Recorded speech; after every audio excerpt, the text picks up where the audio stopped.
Oke, assalamualaikum warahmatullahi wabarakatuh. Oke, anak-anak semua, kembali lagi di video kedua kita ya pada sesi kali ini. Ini di malam yang sama ya Bapak ngerekamnya ya. Oke, jadi anak-anak, video kita yang berikutnya ya, entah ke yang part berapa nih Bapak lupa ya. Itu kita akan ngebahas tentang stokiometri pH campuran ya. Oke, kemarin kan kita sudah ngebahas, mengupas tuntas habis tentang titrasi asam basa ya.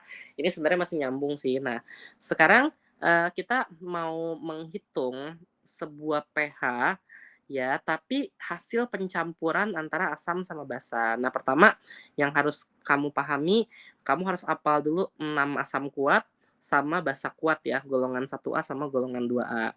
Ya, asam kuat itu ada HCl, HBr, HI, H2SO4, HNO3, HCl4. Basa kuat kemarin cara ngapalinnya hari libur nasional kita, Rabu, Kamis, Friday. Yang 2A-nya beli mangga campur sirsak bagi rata ya. Tolong dihafalkan ya ini ya. Nah, kemudian ada perbedaan rumus juga ya. Kemarin kalau asam kuat sama basa kuat itu M dikali valensi, kalau asam lemah basa lemah itu akar Ka dikali M atau akar Kb dikali M gitu ya. Oke, nah sekarang Bapak mau beralih ke sini ya. Jadi anak-anak di sini ini tentang stokiometri pH campuran ya. Nah, jadi di sini pertanyaannya kayak gini. Hitunglah pH campuran, pH setelah kita mencampurkan 100 ml HCl 0,5 molar sama 100 ml NaOH 0,5 molar. Oke, jadi step satunya atau langkah pertamanya adalah nomor satu nih ya, kita kerjain ya. Ya kita harus bikin dulu reaksi antara HCl sama NaOH, bener ya? HCl sama NaOH. Kan kita campur, berarti kita reaksikan kan sama kita kan. Oke, berarti kalau gitu masih ingat ya, ini jadi H plus sama Cl min, yang ini jadi Na plus sama OH min ya. Oke, kemarin H plus sama OH min akan ngebentuk H2O, kemudian Na plus sama Cl min akan ngebentuk yang namanya NaCl ya.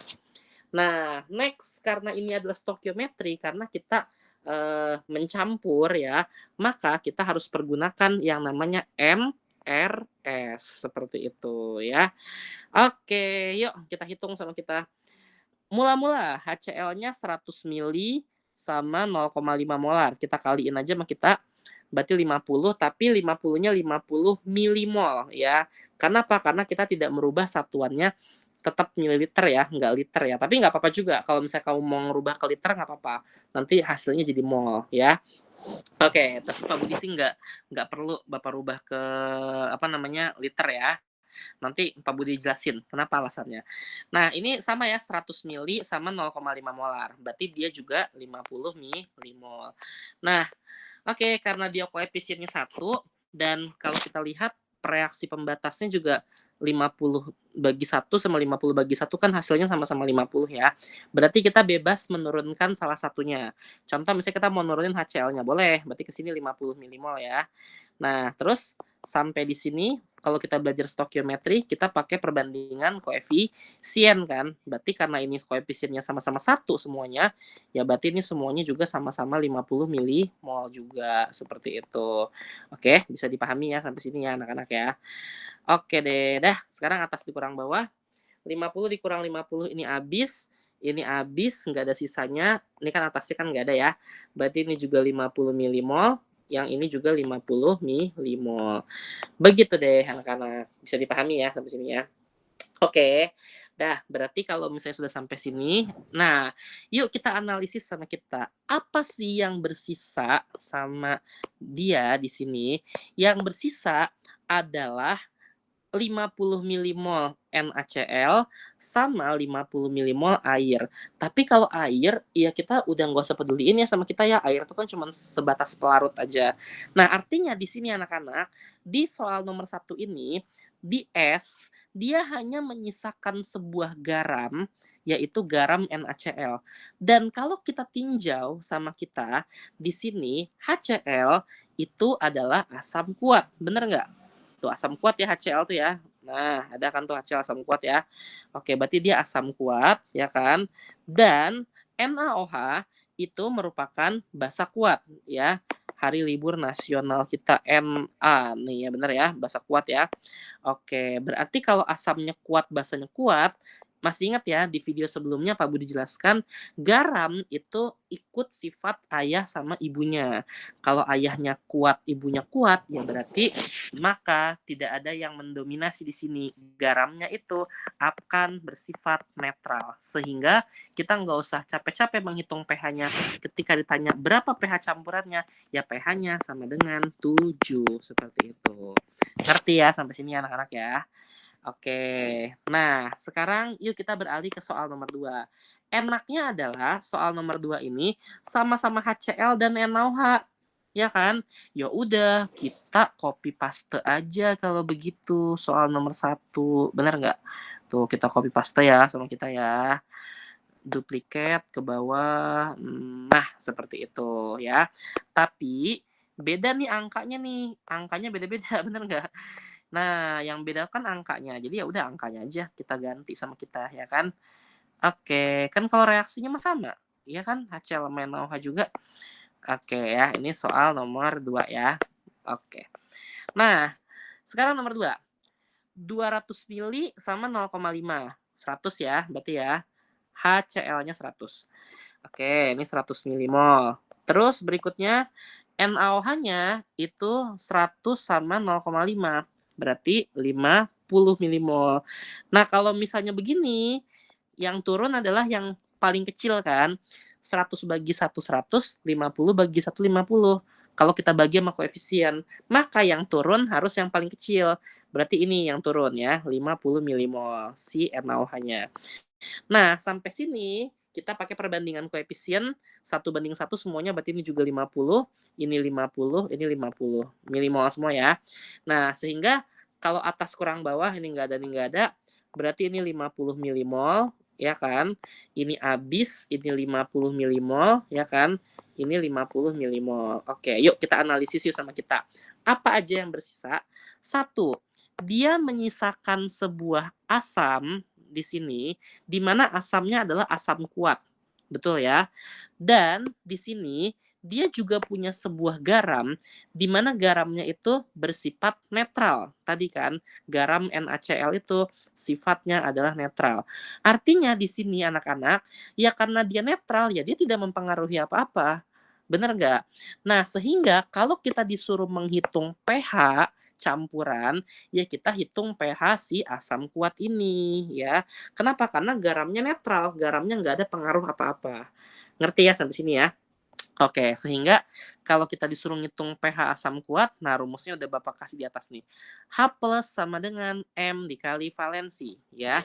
H plus sama dengan M dikali valensi. Jangan lupa ya, M itu adalah N per V ya, dikali valensi. Nah, anak-anak, molnya itu kita masukin di sini 50 milimol ya kan, dibagi. Nah, volumenya volume siapa, Pak? Apakah volumenya cukup volume HCl doang? Enggak boleh. Kenapa? Karena ya ini adalah hasil pencampuran. Hasil pencampuran antara siapa? Ya antara HCl sama NaOH. Sehingga ya volumenya pun harus volume campuran. 200 ditambah 100. Berarti di sini 300 mililiter ya. Dikali valensinya. HCl itu kan H plus Cl min. Di sini 1 H plus ya. Berarti valensinya 1. Begitu ya anak-anak ya. Nah, 50 sama 300 itu kan 1/6. Bener kan ya? Nah, mili sama mili boleh kita coret. Inilah kenapa makanya tadi Pak Budi dari awal nggak usah dijadikan mol ya, dan nggak usah dijadikan liter karena nanti mili sama mili boleh kita coret sama kita endingnya ya. Sehingga anak-anak 1/6 itu berapa? Kalau nggak salah 0,16666 gitu ya. Coba kita hitung ya sama kita ya.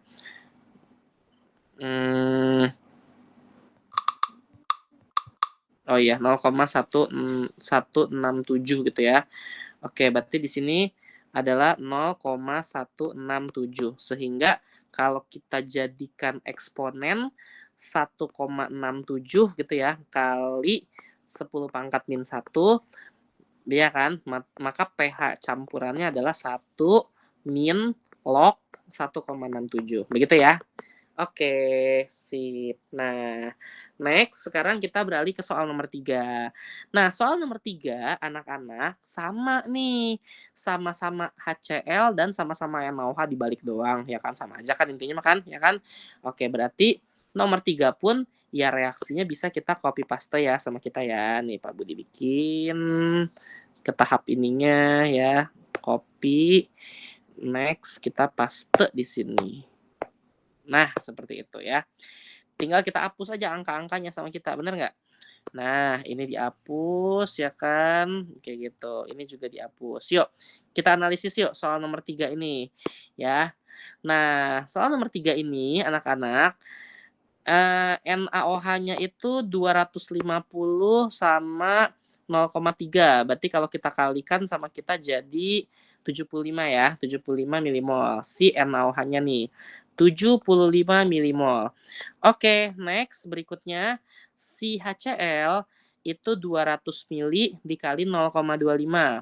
50 ya berarti ya. Oke, 50 milimol. Yang turun tadi yang lebih kecil kan. Nah, yang lebih kecil itu adalah 50 milimol ya kan. Berarti di sini 50, ini 50, ini 50 gitu kan ya. Ketika kita kurang ini habis, ini 25 milimol ya kan. Ininya 50, ininya 50 ya kan. Yuk kita analisis yuk. Apa yang bersisa di sini? Satu, dia menyisakan NaOH yang merupakan basa kuat. Dua, dia menyisakan garam. Nah, garam ya, kalau air mah nggak usah kita perhatiin. Di mana garamnya itu? Di sini sifatnya adalah netral. Berarti di sini garamnya nggak pengaruh apa-apa karena garamnya netral, ya kan? Oke, nah di sini anak-anak dia menyisakan sebuah basa kuat kayak gitu ya kan, sebuah basa kuat. Nah, sehingga kalau misalkan dia itu tersisa sebuah basa kuat gitu ya, maka di sini kita cari pH campurannya ya pH si basa kuat. Basa kuat itu cara mencari pH-nya adalah OH- sama dengan M dikali valensi. Nah, M itu jangan lupa ya, N per V dan V-nya ini harus V campuran tadi ya Pak Budi sampai lupa tuh. Dikali valensi, molnya itu yang tersisa 25 milimol ya kan. Volume campurannya di soal nomor 3 itu adalah 250 tambah 200 berarti 450 mili ya. 450 mililiter dikali valensi. Seperti itu ya. Dah, sehingga nanti valensinya NaOH ya 1 OH min berarti kali 1 ya, seperti itu. Dah, kita hitung sama kita 25 dibagi 450 itu kalau dikalkulatorin jadi sekitar 0,055 ya. 0,055. Berarti kalau Pak Budi jadiin eksponen 5,5 kali 10 pangkat min 2 ya. Oke, berarti POH-nya adalah 2 min log 5,5, maka pH-nya berarti 14 dikurang itu kan, 14 dikurang 2 min log 5,5. 14 dikurang 2 itu adalah 12, min ketemu min tambah log 5,5. Begitu ya hasilnya anak-anak ya. Oke, sehingga anak-anak bisa kita tarik kesimpulan dari nomor 1 sampai nomor 3 sebenarnya kita mereaksikan zat yang sama, sama-sama asam kuat dan basa kuat. Bedanya soal nomor 1 yang bersisa cuman garamnya aja, ya. Soal nomor 2 yang bersisa asam kuatnya. Soal nomor 3 yang bersisa basa kuatnya. Jadi Pak Budi lakukan sebuah variasi ya di sini ya, di soal ini. Oke, nah sekarang anak-anak 4, 5, 6 Pak Budi bahas 6 soal aja. Nanti 7, 8, 9 kerjakan sendiri ya. Nah, 4, 5, 6 kalau kamu perhatikan di sini kita sama-sama mereaksikan CH3COOH sama NaOH ya. Oke, berarti nanti untuk nomor 4, 5, 6 di sini Pak Budi jelaskan ya. Nomor 4, CH3COOH ketemu sama NaOH. Nah, ini reaksinya beda nih. Ya, tapi nanti bisa kita copy paste ke nomor 5 sama nomor 6 ya. Ini kan jadi CH3COO- ketemu sama H+. Ini jadi Na+ ketemu sama OH-. Sehingga H+ sama OH- nah jadi H2O. Nah, CH3COO- ketemu Na+ itu jadi CH3 COONA ya, kayak gitu. Karena Na-nya ngegantiin posisi H plusnya di belakang ya. Dah, yuk kita bikin yuk MRS ya. Oke, nah kalau kita bikin MRS sama kita di sini soal nomor 4 ini 2,5 sama 0,2 50. 300 sama 0,2 60. Berarti 50 sama 60 ya. Oke, biar nggak bolak-balik. Ini 50, ini 60. Siapa yang turun? Yang lebih sedikit, berarti 50-nya. 50, 50, 50, 50. Sehingga nanti ini habis, ini 10, ini 50, ini 50. Yuk kita analisis sama kita di sini. 1, ya. Kita di sini punya sisanya itu adalah NaOH yang merupakan sebuah basa kuat. Dan di sini tersisa juga sebuah garam, tapi apakah garamnya itu netral? Tidak. Kenapa? Karena kita tahu ini asam lemah, ini adalah basa kuat. Seperti itu. Paham ya sampai sini anak-anak ya? Oke, sehingga asam lemah ketemu sama yang namanya basa kuat ya, dia akan menjadi basa ya, garamnya itu dominan bersifat basa. Seperti itu ya. Nah, tapi anak-anak di sini karena basanya ini adalah basa bawaan, paham ya? Basanya kan basa bawaan nih, basa dari si NaOH, bukan basa asli ya. Jadi ini garam yang membawa sifat basa. Sehingga basanya di sini sifatnya itu sangat-sangat lemah. Ya, lemah sifatnya kalau dibandingkan sama NaOH. Sehingga kalau kita disuruh menghitung pH sama kita, ya kita tetap gunakan si basa kuatnya aja, kayak gitu ya. Kayak gitu, karena lebih dominan si basa kuat ya dibandingkan sama basa bawaan si garam, kayak gitu, atau basa lemah ya. Oke, nah berarti ya kayak tadi ya, berarti OH- sama dengan M dikali valensi, begitu kan? Berarti ini N dibagi V campuran, dikali valensinya NaOH 1 ya. Berarti 10 dibagi volume campurannya tadi berapa? Bapak lupa tuh kan ya. Volume campurannya 2,5 tambah 300, 550 ya. Oke, 550 dikali 1. Nanti kamu bisa lanjutkan ya, sehingga nanti pOH-nya dapat berapa dan pH-nya dapat berapa ya. Oke, lanjutin nanti sendiri ya. Nah, sekarang Pak Budi mau jelasin nomor 5 ya. Oke, nomor 5 ini di sini anak-anak sekalian, kalau di sini Pak Budi copy sama Bapak. Nah, di sini deh nomor 5-nya ya. Paste, sip. Nah, nomor 5. Nah, ini kita hapus sama kita angka-angkanya. Oke, nah sekarang nomor 5 nih variasinya seperti apa ya? Nah, nomor 5 kan sama nih, si asam lemah basa kuat juga. Tapi di sini kalau kita perhatikan sama kita soalnya 300 sama 0,5 150. 300 0,5 150. Oh, berarti dua-duanya sama-sama 150, Pak. 150, 150. Sehingga kan bebas ya mau nurunin yang mana aja ya, karena nggak ada reaksi pembatasnya.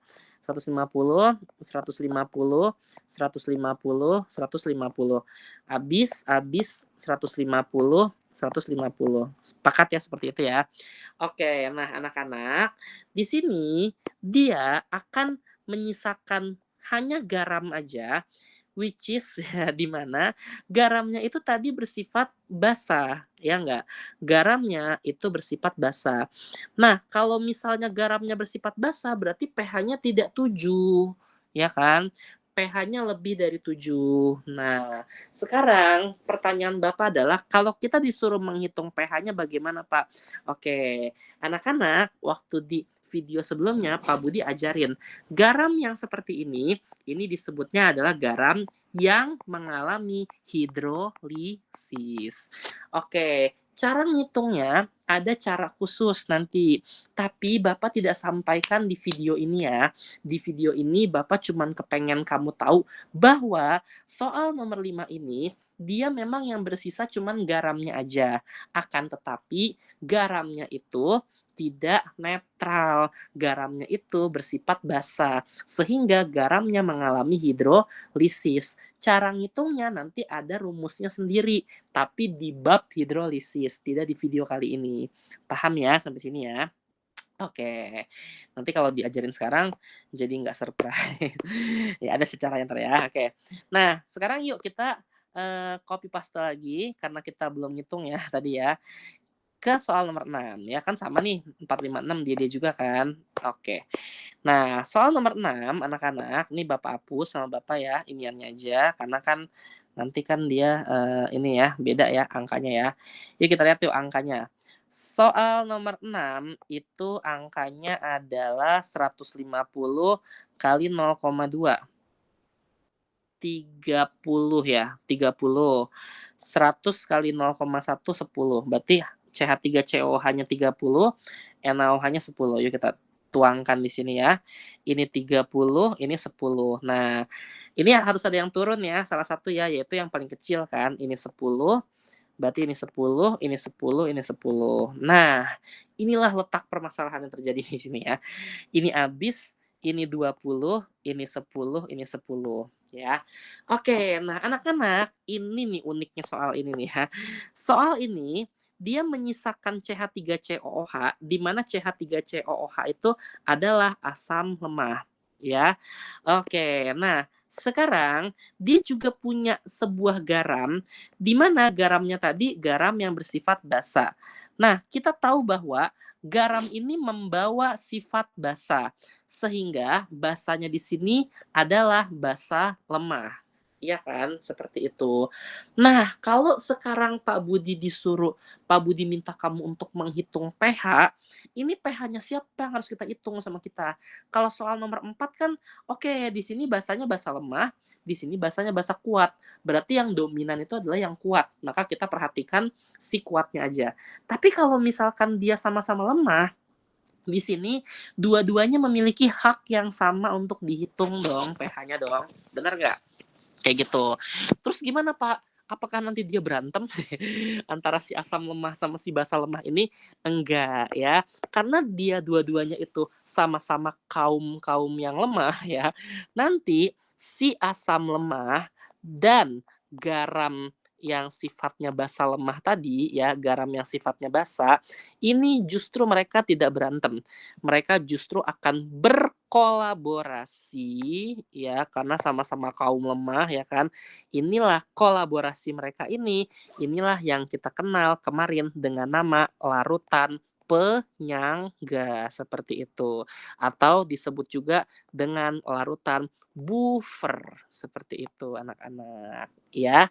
Atau nanti nih di soal berikutnya nih 789 kalau kamu ketemu sebaliknya basa lemah ketemu sama garam yang sifatnya asam. Nah, kan sifat asam ini kan sifat asam bawaan kan, lemah juga. Nah, mereka juga nggak berantem tuh. Nanti mereka akan berkolaborasi juga, membentuk juga yang namanya larutan penyangga atau disebutnya juga dengan larutan buffer. Terus gimana cara ngitung pH-nya, Pak? Oke, nggak di sini ya. Nanti Bapak akan jelaskan di video berikutnya. Oke, paham ya anak-anak sampai sini ya? Oke, baik. Mungkin, ini yang bisa Bapak jelaskan ya, semoga kamu ngerti materi yang malam ini Pak Budi sampaikan, di video kali ini dan, di nomor 789 itu kamu kerjakan sendiri ya di rumah ya.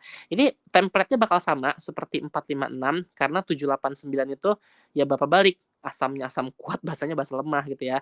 Siapa yang dominan, ya kan? Siapa yang cuman menyisakan garam, tapi garamnya mengalami hidrolisis, siapa yang garam sama yang lemahnya berkolaborasi membentuk larutan penyangga. Begitu ya anak-anak ya.